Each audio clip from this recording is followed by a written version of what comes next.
Well, Justin Stuart, I am so honored to have you on the Collide Kids podcast today.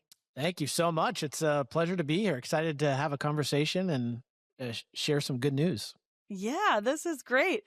Would you just share with our listeners a little bit about who you are and what you do?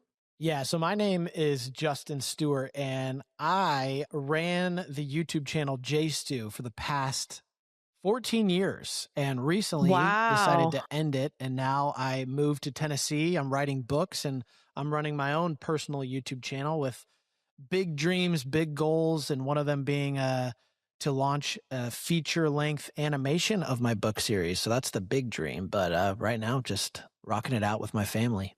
That's amazing. I love that. And I can't believe you did YouTube for 14 years, you said? Yeah, a long time. I'm like, how old am I? That's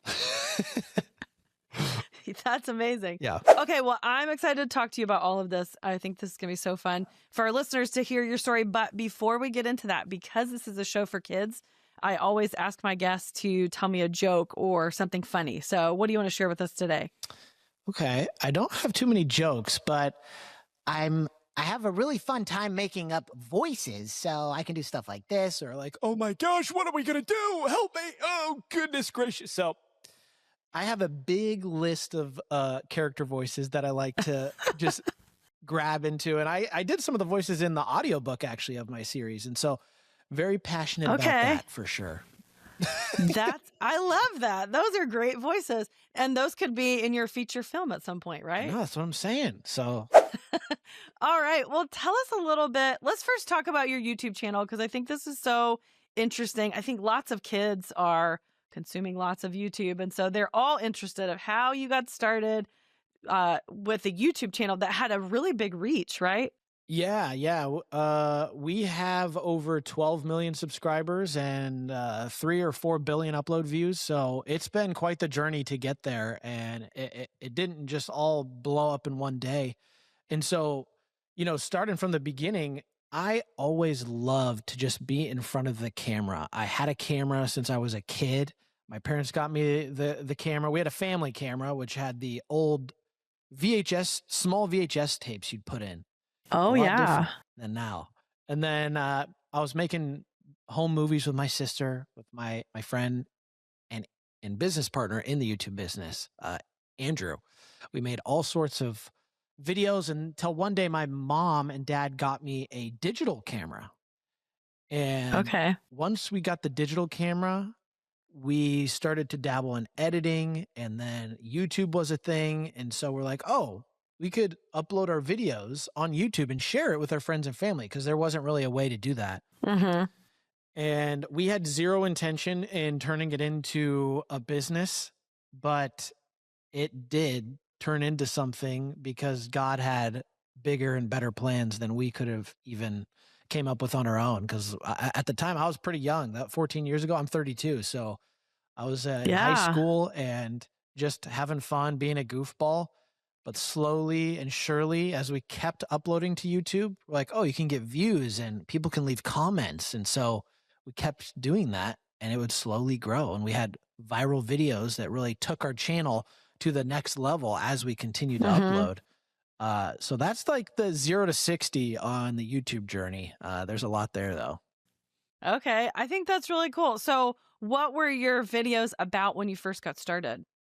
When we first got started, it was skits, actually. So I was just making goofy home videos of, all sorts of things. And then after a few skits, we were aware of YouTube. We went on YouTube and there are these pranksters that we followed, like family-friendly pranksters. And we're like, oh, that's so fun. We could do that. And we got the camera and mics and we went out and started doing pranks. And that was when we started to really see growth was in our prank videos. Okay. And so over the years, we've changed quite a bit. So we don't do pranks anymore and we haven't for a really long time. But we went from skits to pranks to vlogs, daily vlogs, challenges, adventures, overnights, builds. So we've probably dabbled in a bit of everything over the last 14 years. And it's been, man, so much fun. Yeah, it sounds so fun. What are some of your favorite memories or some of your favorite videos that you created? Ooh, There's too many to count. Honestly, I have 2,400 videos that we've filmed. And Whoa. one that does come to mind was we got to spend the night on a Navy aircraft carrier, which they never do that. They never allow like a citizen to go experience that. But we've been in contact with them for years, and they're like, yeah, we can make it happen. So spent the night, got to experience all that comes with an aircraft carrier, slept on it, and even Andrew got to land on the aircraft carrier in a real F-18. It was just a crazy video. Wow. And that's just one video, but that's definitely one that comes to mind. That's really awesome. I love that. So you said earlier that you no longer do the YouTube channel, or that one. You have a new one now, but tell me what that was like, that process of like walking away from that. Cause that sounds like it sounded like a lot of fun. It was really successful. So what was the thing that made you want to transition? Man, it was the hardest decision I've had to make. Because at the time we, like you said, had success. We had 12 full-time employees working for us on the YouTube channel. And I feel like for the last few years, God's been changing my heart in a way where we were feeding the machine of YouTube, is what I like to say about it. It's like, in order to get views, you kind of have to play the YouTube game, right? You can't just make any old video and hope it gets views. You got to be intentional with how you film them, the titles, the thumbnails. And so playing the YouTube game for 14 years got me to a place of like, I don't really want to play the game anymore. And I want to just be myself. Not that I wasn't being myself when I make the videos, but more be myself who I feel like I am now, and make the content that I want to make now. And I remember specifically sitting down in my kitchen with my kids, and I was like, okay, I've been wrestling with this feeling internally for a little while. And I'm like, I just want to take a break from the algorithm, and I'm going to get out my iPad, which I haven't done in a while, and just draw. Because as a kid, I drew a lot. I made up characters. I wrote little stories. So I'm going to do that again, because at the end of the day, kids, they don't think about the algorithm. They simply just create and use their imagination. And I'm like, I haven't been doing that. So I'm going to do that with drawing. And it was so much fun. I'm sitting next to my daughter. She's helping me come up with the names of the characters. And even at this point, I'm not like, I'm going to turn this into something. But I felt I experienced so much joy in this type of creating that I was like, I need to do this more. And so after I made all these characters and got out my notepad and started drawing or writing a story, I was, again, continuing to just have so much fun. And so, long story short, I got a book publishing deal for my story because of how much fun I had. And I decided that I feel like God's taking me in this new direction where I can choose. I can choose to change, or I can choose to stay the same. And I feel like most of us in life will experience that. Do we change? And how do we change? And I think we oftentimes choose to not change because of fear. I could have stayed the same because like I'm comfortable. I have success. I have money. And I'm having fun. Why would I want to give that up? But when God does something to you in your heart and in your mind, it starts to change things. I want to go with him. I want to go with him on that journey, because going back to like when I started my YouTube channel, I didn't have any intention of turning it into something, but God did. God took me on an adventure. And so I feel like he's now taking me on another adventure. And so if I want to go on that new adventure, I have to close a door in order to open a new one. That's so interesting what you said about how God just started to change your heart. What do you think it was? How did that start? Like, how did God change your heart? How did you know that God was doing something in you and it wasn't just, your idea or something that you came up with in your head? I think it was a slow, kind of like a seed that was planted and began to grow and grow, and it wouldn't go away.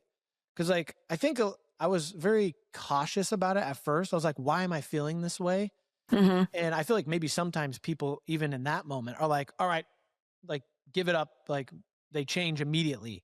But I think you got to be intentionally slow in order to truly hear from the Lord in certain instances. And for me, it was over years of processing, talking with other people, getting wise counsel, and that feeling not going away. When that feeling's not going away and I'm praying and asking the Lord, can you show me, help me see what do I need to do? You can take that as a sign of like, okay, then but at the end of the day, I think we can simplify it down to faith. A lot of the times we might not have the exact answer or blueprint as to what we want to do in life, but you have to have faith in order to get anywhere. It's not like God's coming down and sitting right in front of me being like, Justin, here's exactly what you need to do. Here's how you're going to do it. It's not like that. It's more of like, okay, through the simple and through the moments of prayer, through reading scripture, that God can speak. But at the end of the day, you're taking a leap of faith. And I feel like God honors that, and it's important. Absolutely. And I love that verse in James chapter 1 where it says, when we ask God for wisdom, he gives it to us generously. So a lot of times we think we ask God to show us what to do, and he's like, here's a little hint and guess over here. But that's not true. The Bible tells us that God gives us generously amounts of wisdom. Yes. And so like you were seeking it through prayer, through talking to wise counsel, people that could speak into your life, and scripture. So all these different things, God was giving you that wisdom. Absolutely. Absolutely. So I'm very thankful for it, and I'm continuing to just trust him and lean into him, because a journey with God is far better than a journey without God. And I love that you said he's taking you on an adventure. So like you said, he started with an adventure. You had no intention of that. And now you're going into this next adventure. Tell us about your books, because I think this is so interesting. You just started doodling and drawing, and all of a sudden you have a book deal. How did you figure out that this story that you were creating was going to be a book or a book series? Well, I feel like when because I love storytelling. Obviously, making YouTube videos is all about storytelling. And so I feel like my imagination is like a black hole. It's like, I have so many ideas. And when I was writing, it was just like what they call like flow state. I feel like I had all these characters, I had a story, and I was just like having so much fun writing. And so I just began to continue to lean into that and be like, man, this is a story that I am enjoying writing for myself, that my kids are enjoying, and I want other people to enjoy as well. Yeah. And I want to be able to tell stories that are so valuable for the next generation, not only for them as they like process and grow, but also valuable as with the parents, because you want to be able to connect with your kids and read with your kids. And if the parent is enjoying the story, then surely the kids are going to enjoy it even more. And so I want to create something that is enjoyable for both the kid and the parent. And I met my publisher, and they heard my vision, and they heard my story, and they loved it too. And so they believed in me and took a leap of faith with me on it. And I'm writing 6 books in my series right now. Wow. You're writing 6. So you have 2 that are out now, or 1 that's out now? Yeah, the first one's out, and then depending on when this episode drops, the second one is dropping April 7th. So very soon for us while we're recording this. Tell us a little bit about this book series. What is it about, and what age group would you say this book is for? Yeah, this book series is for, I'd say, 8 to 15-year-olds. There's a lot of words, but there's a lot of pictures, because me personally, I'm a very visual person. So I wanted to ensure that there was illustrations throughout the book. It just helps tell the story better, and you could see the characters and have a mental theater in your mind while you're reading. And this story follows these characters called the Blobs. And book 1, it's basically about a giant meteor is coming to destroy their planet. And so they have to leave to go settle on a new planet. And so they take these escape pods and leave the planet. But this specific escape pod with a group of 5 blobs has to crash land on an unknown planet on their way to their new planet, because their escape pod malfunctions. But once they land on the planet, they realize they're not alone, and that there's a villain on this planet doing something sinister, has a big evil plan that they have now uncovered. And so one of them gets captured and they have to rescue him and escape back home and tell the rest of their civilization that there's this evil plan going on that involves a doomsicle. You'll see in the book. I use a lot of fun words. I make up a lot of words because I just love that sort of imagination. And I want to make people laugh too. So it follows this journey and this huge adventure. Kind of like if you think about Star Wars, there's all these planets and worlds and characters. It's like that in that sense, because there's many planets in my universe. There's many different characters, villains, good guys, bad guys, ships, space travel, action, adventure, comedy. And so it has all those things, but also has depth to it and it has meaning to it. What is the main theme or like the takeaway that you want kids that are reading this book or families that are reading this book together? What is it that you want them to get out of these books? Yeah, I think throughout like the 6 books, I'm going to explore a lot of different themes. So like I'm a Christian, but my book isn't inherently like all about Bible verses and stuff. It's just I'm a Christian telling a cool story. And so the themes throughout the story are going to be apparent because I am a follower of Christ. And so the themes range from friendship, forgiveness, teamwork. Like in the first 2 books, those are very much a prevalent thing. And I wanted to be really intentional with the main characters and make them very unique, because when a kid reads, I want them to be able to connect with a character and almost see themselves in these characters and watch them as they grow as a character, that there's progression. So for example, one of the main characters really struggles with anxiety. And so we get to watch him as he makes decisions while dealing with his own anxiety at the same time, and watch how he grows through that. Another character is very crazy and doesn't think too much and makes decisions like off a whim. And I feel like a lot of kids can relate to that because, you know, we're just wanting to I can relate to that. Yeah, exactly. Me too. We just want to have fun, but we're not often thinking about, okay, who is this impacting? So there's many characters like that, and they each represent something different. And so I want parents to also be able to like, oh, because as parents, we struggle with anxiety as well. And so I want to be able to lean into those like things subtly and be like, I like how he responded to anxiety in this moment. Because I remember in the past, he didn't respond that way, but clearly he's growing, because that's the goal at the end of the day for all of us, right? We want to grow. Right. Jesus is sanctifying us. So hopefully we're learning. And when we fail, we get back up and we try again. So that's my goal and mission behind all this.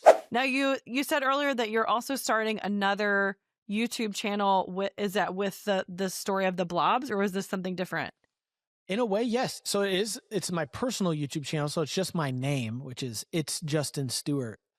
And on that channel, I'm documenting my journey as a new author and as a storyteller, kind of showing a behind the curtain look at what it's like to launch a book series. I bring viewers with me, like into meetings and into the launches and behind the scenes of all my creative adventures. So I want to be able to use my YouTube channel as a creative hub for other people who are trying to create something, so that they can find inspiration for themselves, because they're seeing me do it and they hopefully can see themselves doing the same thing and believe in themselves through what they watch. I'm going to have to check that out. I'm actually working on writing a book right now, so I'm interested in all the things that you're diving into. So what advice would you give someone like me, or someone who's listening right now who has an idea of something they want to create or something they want to put together? What would your advice be?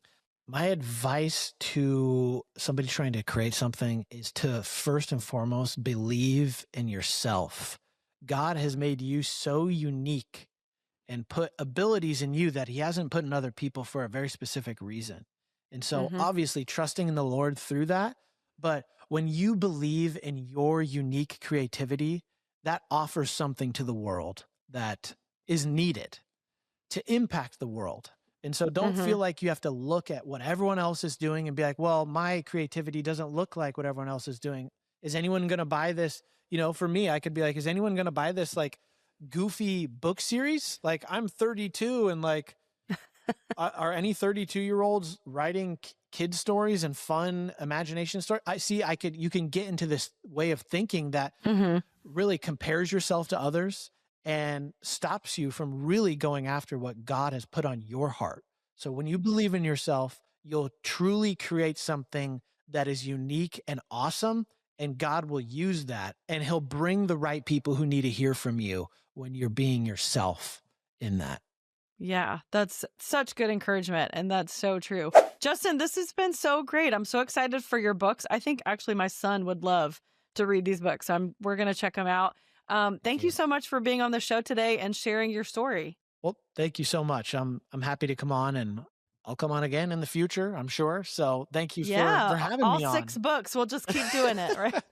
Well, before I let you go, I always like to ask my guests to tell me a memory from when they were a kid. So what is a memory you want to share for us today? I went on vacations with my family a lot. And I remember on this specific vacation, we went out to dinner at this nice Mexican restaurant. And me being the goofball I am, I was always looking for moments to kind of just create laughter and make my parents laugh. And so there was a napkin on the table, and I grabbed it and I secretly put it on top of my dad's head without him noticing. So he's sitting there during dinner with an entire napkin on his head. Me, my mom, and my sister are dying laughing, and the waiter's coming up and talking to us. And he's just like, you know, he has no clue, and we're just like crying. And he's like, "Why are you guys laughing?" And then it eventually just falls off, and he's just like, "Really, guys?" So I just had a good time like creating moments like that. And that's one that comes to mind for me. That's awesome. And that's when you were 30, right?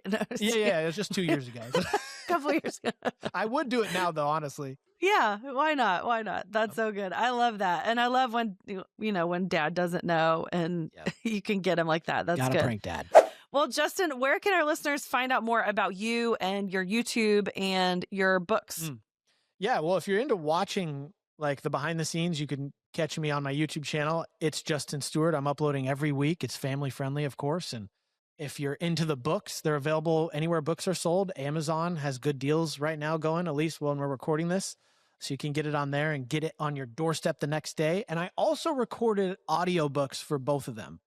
And I'm very proud of them because, like I said, I did some of the voices. I hired a whole slew of actors. We have music in it. So it's like a literal audio movie experience. And it is so cool. So you can get that wherever you listen to books. And I have Instagram, and that's it. So if you like Instagram, I'm posting on there too. Very cool. Well, that's awesome. I love that you have an audiobook and we can hear some of your crazy voices that you did earlier. That's cool. Yep. And so book good. 2 has even more crazy voices. So that's great. Yeah. Well, Justin, thank you so much for being on the show today. This was great. Yeah. Thank you so much.